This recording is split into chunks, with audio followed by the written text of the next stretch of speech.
Hey everybody, it's Michael. This video is a brief rundown of all of the rulers that I have, rulers and templates that are mine.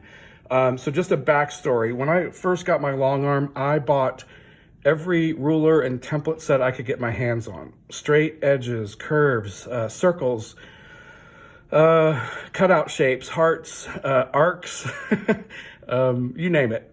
There were a couple things that I was looking for specifically in rulers that I wasn't finding, and I knew that I had the ability to design and draft electronically because I kind of have that background. And, I found ways to produce things. So I got a set of everything that I really wanted, I had made for myself. And then it came to a point where I was making a couple things that I thought, you know what, this is different from what is available out there, and perhaps someone might want to buy, what I'm making and use it as well. So that's when I started making my own line of rulers. And just briefly, you guys know me as Michael Quilts here on YouTube and Instagram.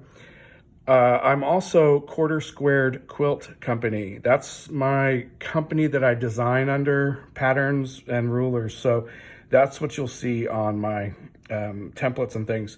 And then my real name is Michael Davison.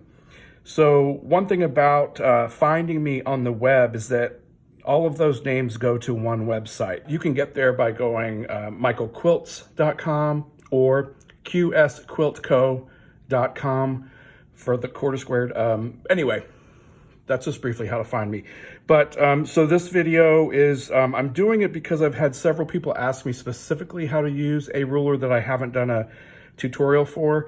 And I thought, well, for the first thing I'm going to do is just go through every template ruler that I have. The next ones will be more specific about how to use them. Okay, so the next videos will be actually stitch outs. All right, so here we go. Enjoy. So the more specialty rulers I keep down here on my shelf that I have threads and whatnot. Okay, but I store all of my rulers in this container mounted right to my Longarm frame. And this is like a restaurant silverware dishwashing drainer, so that the silverware dries in there and water can escape. And that is just mounted directly onto my frame with a bolt. So I keep it as a little can full of all my favorite rulers, or my most used ones. Okay, so let's start with my very first ruler, the Ditch Everything. Actually, this is the current version of it, but let me show you the first version. So this was about 2 years ago. All of my first versions were clear because I had a different manufacturer.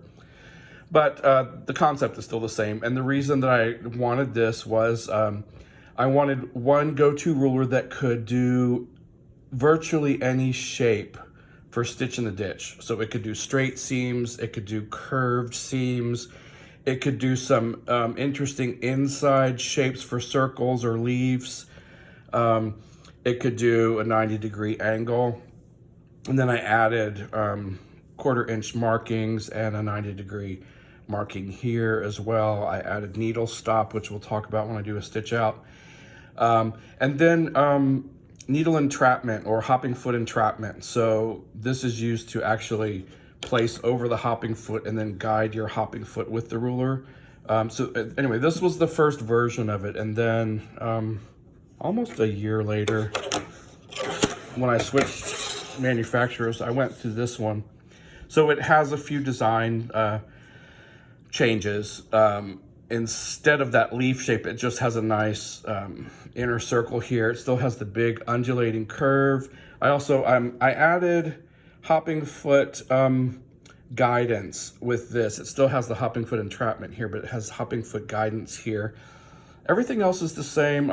I did shave off a 1/4 inch on the needle stop. Here, if you'll see, like you can tell here, I have a 1/2 inch down here for that.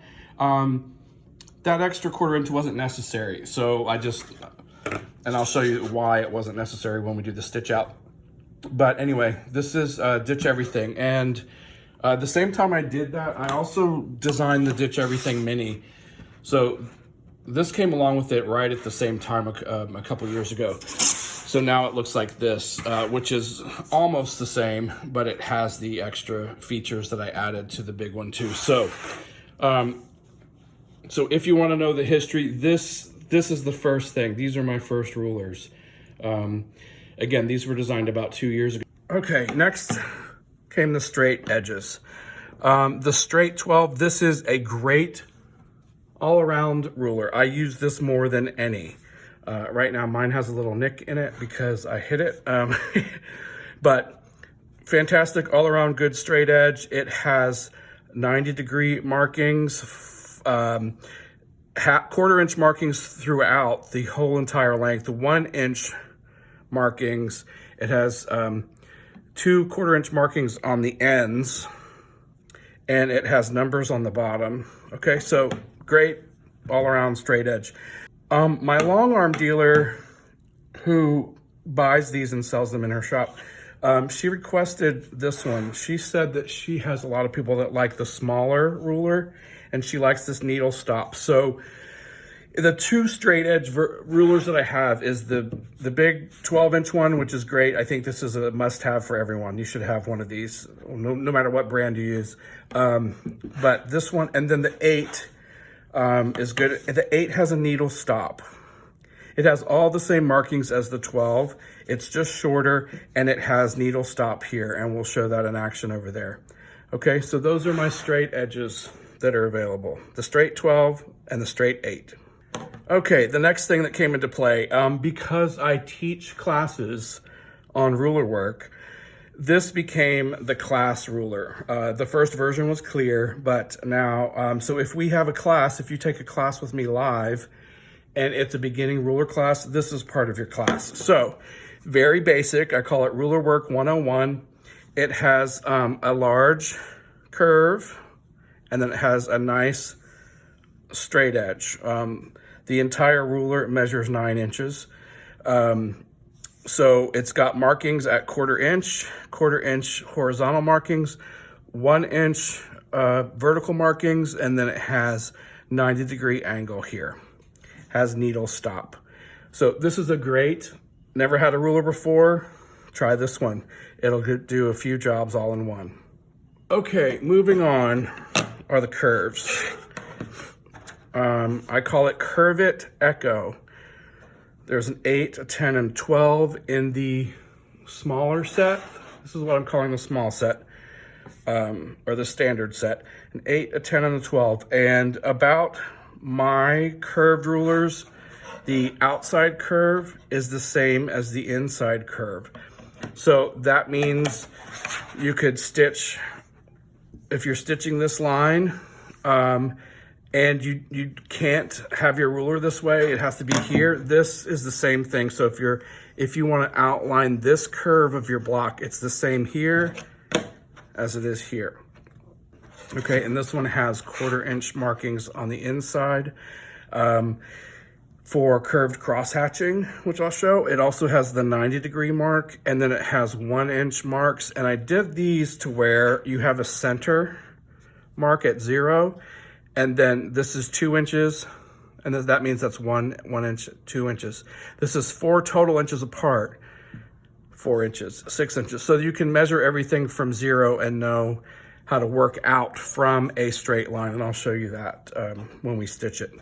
But anyway, I've got an 8, a 10, and a 12, and the numbers mean when you stitch this out, you know, our hopping foot's a quarter inch away from this, that will create an 8-inch diameter circle.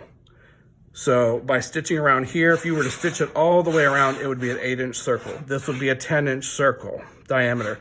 This would be a 12-inch diameter circle. Okay, that's how that goes. Then let me show you the larger set. Okay, here's the larger set. Then I have a 16, a 20, and a 30. Okay, so it's the same principle. These are just bigger. They're 15 inches from side to side. Okay, and the 16 is based on a 16-inch diameter circle, the 20 on a 20, the 30 on a 30. So the 30 is my most shallow, gentle arc. And you'll find use for these on borders, some large quilt blocks, or you might just want a very slight angle for something. But again, all the same things apply. 1/4 inch markings on the top and the bottom. It's the same curve on the top as it is on the bottom. There's a 90-degree marking. There's 1 inch vertical markings. There's numbers that begin at 0 and move out 2, 4, 6, 8, 10, 12, 14. So those are the 3. And that's called Curve It Echo. Next, this is my most popular set. This is, it's called the Fab 5 fan set. And this is used for Baptist fans, curved cross hatching, or any kind of curves that you want to do. And again, the numbers are the same as I do for my other rulers. So this one stitched out, if made a circle, would be a 3-inch diameter circle. So I have a 3, a 5, a 7, a 9, and an 11. With like this set, the reason I went with 3, 5, 7, 9, and 11 is because, remember, these are multi-purpose. They're designed for Baptist fans. However, you can use them for curved cross hatching, which is why these markings are here. And therefore, since you could use the curvets for curved cross hatching, I didn't want you to have duplicate numbers. So if you combine these sets, you've got an 11 here. You've got the curvet 12.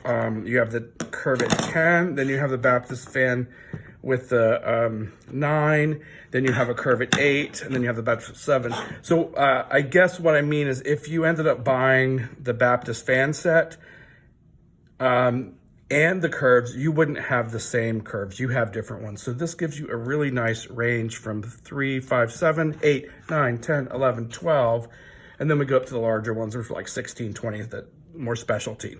Okay, so just wanted to let you know about that. Okay, so this set together will create the Baptist fan. And if you see these stacked on each other, you could see how that lays there and all the lines match up. And the reference lines, you use these to show you the previous row stitch line so you can line these up.